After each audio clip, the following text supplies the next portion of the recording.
Hello friends, welcome to Sahasra talks. ఆ packet చూడగానే మీకు అర్థమైపోయి ఉంటుంది నేను ఏం చేస్తున్నానో. ఉప్మా రవ్వ అండి. రవ్వని ముందుగా వేయించేసుకోవాలి. రవ్వ ఎంత వేగితే అంత మంచిదండి, అలా వేయాలి. మళ్ళీ బౌల్ పెట్టేసేయాలి. బౌల్ పెట్టేసి ఆయిల్ వేసుకోవాలి. ఆయిల్ హీట్ ఎక్కిన తర్వాత పల్లీలు అయితే వేయించేసుకోవాలి.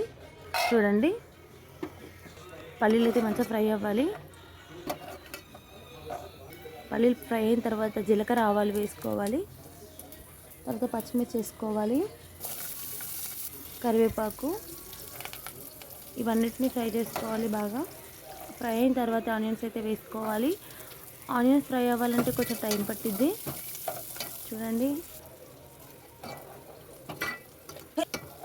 అలా ఫ్రై అవ్వాలి ఆనియన్స్ అయితే. తర్వాత టమాటా యాడ్ చేసుకోవాలి. టమాటా కూడా మంచిగా మగ్గించుకోవాలి. ఇప్పుడు ఈ గ్లాస్తో నేను 1 గ్లాస్ రవ్వ తీసుకున్నాను, అయితే 2 గ్లాస్ వాటర్ పోయాలి.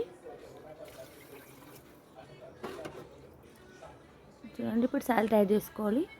టేస్ట్కి తగ్గట్టు సాల్ట్ యాడ్ చేసుకొని కలిపేసుకొని అలా బాయిల్ అవ్వాలి. వాటర్ బాయిల్ అయినప్పుడు రవ్వను వేసేసుకోవాలి. రవ్వను వేస్తూ కలపండి, ఎందుకంటే గడ్డలు కట్టేస్తుంది లేకపోతే రవ్వ మొత్తము. చూడండి, అలా కలుపుకోవాలి. చూడండి, ఇప్పుడు మూత అయితే పెట్టేసుకోవాలండి. మూత పెట్టేసుకుంటే ఉప్మా రెడీ.